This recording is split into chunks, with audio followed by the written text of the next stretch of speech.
But discipline क्या है कि करना पड़ेगा, अगर नहीं करूँगा तो मेरा जो है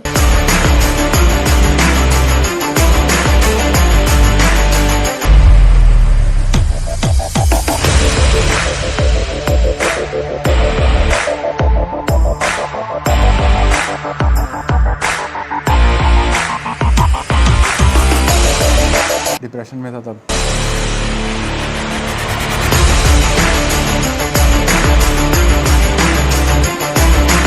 तब मेरा वेट था 120-122 का।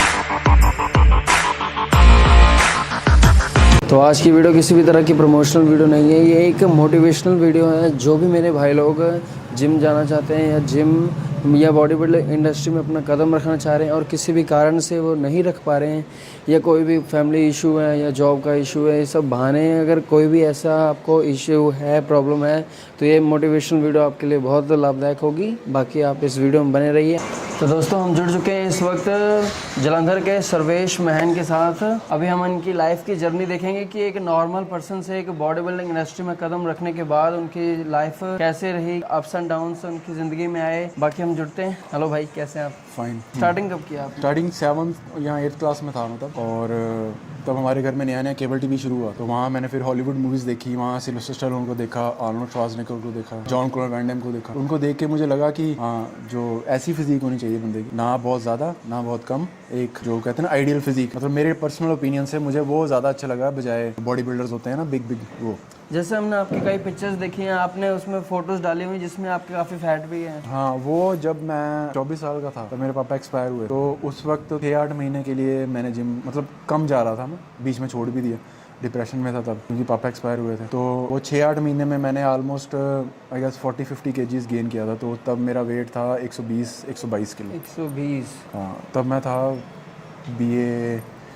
बीए करके, हाँ 24 ईयर्स का था, after marriage, 6 months of marriage. जैसे कई लोग होते हैं ना, कहते हैं हमारे बहुत बेली फैट है, हट नहीं रही, तो उन सब चीज़ों के लिए उनको क्या कहना चाहेंगे आप? मैं यही कहना चाहूँगा कि एक तो सबसे पहले अपनी डाइट जो सबसे ज़रूरी है, उसके बाद जो अपना कार्डियो वो ज़रूरी है, और एक डिसिप्लिन जो है, वो मोटिवेशन जो आपको चाहिए वो सिर्फ थोड़ी देर के लिए रहती है ना, जो मोटिवेशन होती है, बट जो डिसिप्लिन है वो सबसे ज़रूरी है आपके लिए, राइट। डिसिप्लिन का मतलब ये होता है कि मान लो आज जैसे मैं हूँ, मेरा मन नहीं कर रहा वर्कआउट का, वो मोटिवेशन है ही नहीं मेरे में, बट डिसिप्लिन क्या है कि करना पड़ेगा, अगर नहीं करूँगा तो मेरा जो है वेट अप हो जाएगा या मैं मोटा होना शुरू हो जाऊँगा, राइट। तो ये छोटी छोटी चीज़ें हैं, डिसिप्लिन मैटर करता है, मोटिवेशन भी थोड़ी देर के लिए होती है, वो चले जाती है। तो अगर हम देखें कि आप अपने आप को मोटिवेट कैसे करते हैं?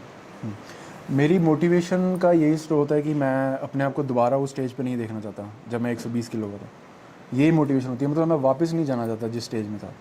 इसी चीज़ को दिमाग में रखकर, और मेरा काम भी यही है, लोगों को ट्रेन करना, राइट, लोगों को जो है ट्रांसफॉर्म करना। अगर मैं खुद ही ऐसा मोटा हो जाऊँगा तो कौन फिर मेरी बात सुनेगा ना? सही कहा, है ना। जैसे आपने बॉडी बिल्डिंग इंडस्ट्री में जब कदम रखा तब आपने कैसे आगे कॉम्पिटिशन्स भी लड़े होंगे? कंपटीशन मैंने 2 लड़े हैं अपने पूरे लाइफ स्पैन में। अच्छा। वो भी जस्ट कोई मतलब ज़बरदस्ती में नहीं किया, जब मन किया, क्योंकि देखो कंपटीशन भी जब आपने करना था तो आपका इन्वेस्टमेंट लगती है, राइट। 25, 30, 35 हज़ार मैंने नेचुरली किया था कम्पीट, पर जो लोग स्टूडेंट वगैरह भी लेते हैं तो उनका तो लाखों में चले जाता है ना बजट। तो हर चीज़ को जो है बजट में अपनी एक दायरे में रखकर मैंने फिर कम्पीट किया था। एक मैंने कंपटीशन किया था जब मैं 120 किलो का था ना, 2011 में, तो मैंने पूरा 1 साल लगाया। तो 2012 में मैंने फर्स्ट कंपटीशन लड़ा था नेचुरली, वो जलंधर में ही लड़ा था, तो उसमें मैं फर्स्ट आया था अपनी वेट कैटेगरी में नेचुरली। उसके बाद मैंने रिसेंटली लड़ा है 2021 में मसलमेनिया एक कंपटीशन करके, उसमें मैं नेचुरल ही गया था, उसमें मैं आया था टॉप में 5। हाँ। जैसे आपने बताया था कि आप ना सबसे पहले कहीं कोच लगे थे और जिम में कर नहीं, कोच नहीं लगा था मैं, वैसे मेरी पहले जो शॉप थी क्लोथिंग गारमेंट्स मेंस वेयर जो, तो मैं वहाँ हमारे वहाँ शॉप के पास जिम था, मैं वहाँ जाता ट्रेनिंग करने। तो वहाँ किसी ने मुझे कहा कि मैं आपको हायर करना चाहता हूँ एज ए कोच, आप मुझे ट्रांसफॉर्म करो। तो फिर मैं उनको ट्रेनिंग देने के लिए वहाँ जा, ऐसे जॉब वगैरह नहीं की मैंने की। तो आपने ये अपना घर में जिम कब शुरू किया? वो किया हमने 2018 में प्लानिंग करनी शुरू की, 2019 में जनवरी में खोला, 20 जनवरी को। हाँ। तो जैसे आप ऑनलाइन कोचिंग वगैरह भी करते थे, उस चीज़ का ख्याल आपके माइंड में कैसे आया?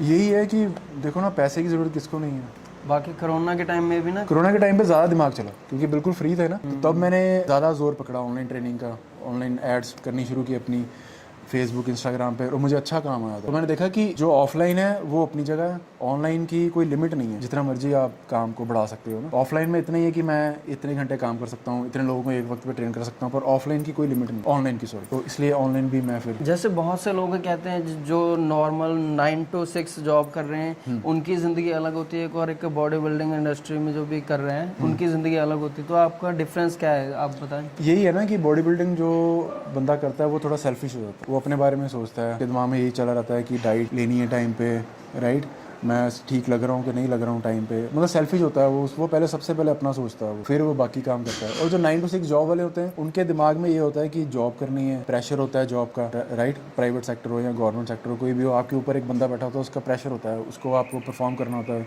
सही। अगर नहीं परफॉर्म करोगे तो आपके दिमाग में वो बना रहता है डर, शायद जॉब से हाथ ना धोना पड़े। तो उन लोगों की मेंटेलिटी बिल्कुल डिफरेंट होती है। वो अगर लोग वर्कआउट वगैरह करना भी चाहते होंगे तो वो सिर्फ उतने ही होंगे कि जिसमें वो जस्ट फिट रह सके। और बॉडी बिल्डर का तो फिर वो माइंडसेट ही डिफरेंट हो जाता है ना, उसका दिमाग में 24 घंटे यही है ना, बॉडी बॉडी बॉडी बॉडी। जैसे एक नॉर्मल पर्सन भी होता है, उसको अगर आपकी जैसी फिजिक बनानी हो और साथ में अपना काम भी रूटीन करना हो तो वो तो उसको अपना बजट पहले देखना पड़ेगा। अब जैसे मेरा रोज़ का 500 से 700 के बीच खर्चा है, चिकन, एग्स, राइट, मीट वगैरह, राइस, ओट्स। तो एक अपना बजट बना के आप देखो कि आपकी कितनी इनकम फ्लो है आपका, उस हिसाब से बजट बनाओ। तो जितना आप, वो कहते हैं ना, गुड़ जितना डालोगे उतना मीठा होगा, तो जितना बजट होगा आप उतनी फिजिक अचीव कर सकते हो। मतलब अगर आपने अपनी रूटीन को पूरा टाइम टू टाइम रखा, हर एक चीज़ कितने टाइम पे करनी है, तो आपकी फिजिक अच्छी बनेगी। बनेगी, क्यों नहीं बनेगी? क्योंकि कई होते ना आलस कर देते कि आज वही ना, आ गई ना वही बात, फिर आलस की बात आ गई ना। आलस करोगे तो फिर थोड़ा, अगर एक दिन गए, 2 दिन नहीं गए, 3 दिन चले गए, हफ्ता नहीं गए, तो फिर थोड़ा ये तो डिसिप्लिन है, डिसिप्लिन मैटर्स करता है इसमें। मैंने वही बोला ना, मोटिवेशन देख कर आ जाएगी किसी को, अरे भैया तुम बड़े अच्छे लग रहे हो, मैं भी जिम जाऊँगा, यहाँ अपने आप को मोटापे में देख के लगता है कि नहीं अब थोड़ा फिट होना है ना। जैसे बहुत लोग कहते हैं कि जो भी एक जिम ट्रेनर है, कोई भी है बॉडी बिल्डर, वो अपनी लाइफ एंजॉय नहीं कर रहा, वो सारा दिन जिम में ही रहता है, सारा दिन जिम ही करता रहता है। तो आप उस चीज़ से क्या कुछ भी नहीं है, शायद कोई होगा ऐसा, मेरे हिसाब से मेरा तो कुछ नहीं ऐसा। मैं तो पूरा अपनी लाइफ भी इंजॉय करता हूँ, मैं इस काम को ही इंजॉय करता हूँ, तो मुझे ये बोझ नहीं लगता काम, ठीक है ना। और बात रही कि सारा दिन अपना ही सोचता रहता है, ये भी नहीं है पर्टिकुलर। वो हो सकता है कि जब कंपटीशन के टाइम पे, जब हफ्ता 10 दिन रहते हैं, तब वो माइंडसेट इतना बन जाता है उसका, तब उसको कुछ नहीं नज़र आता, उसको सिर्फ वही दिमाग में रहता है कि मैं जीतना है, मुझे जीतना है, तो वो उस हिसाब से अपना उस हफ्ते 10 दिन के लिए उसका माइंडसेट होता है। बाकी ऐसा कुछ नहीं मेरे हिसाब से कि वो अपनी लाइफ जो भी बॉडी बिल्डर है वो भी अपनी लाइफ नॉर्मल ही लोगों की तरह एंजॉय करता है। बिल्कुल बिल्कुल बिल्कुल। तो ये कहना बिल्कुल उनसे ज़्यादा अच्छे इंजॉय करता होगा, क्योंकि सबसे मेन वो बात होगी ना कि हेल्दी है वो, तो हेल्दी है तो वो हर चीज़ को एंजॉय कर सकता है, हर चीज़, अपने मनचाही चीज़ खा सकता है, मनचाही जगह जा सकता है, क्योंकि उसको कोई प्रॉब्लम नहीं है हेल्थ रिलेटेड। और अगर हेल्थ अच्छी है तो आप बाकी एस्पेक्ट्स ऑफ लाइफ जो है वो ज़्यादा अच्छे, उसको क्या कहते हैं, एंजॉय कर सकते हैं। अगर हम देखें कि अब इसके बाद आपकी लाइफ कैसे आगे, आपका क्या फ्यूचर का प्लान है?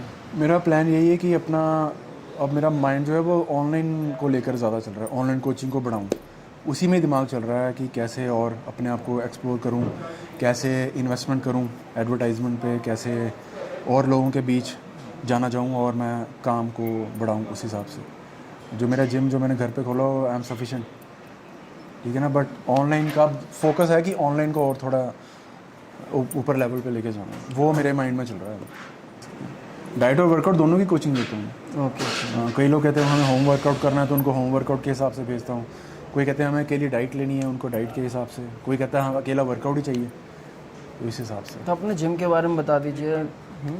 तो अपने जिम के बारे में बता दीजिए कि कहाँ पर है जलंधर में? हाँ, मेरा जिम है देवतला मंदिर के पास, किशनपुरा चौक, किशनपुरा चौक के पास आता है विजयनगर, ऑपोजिट शमशान घाट।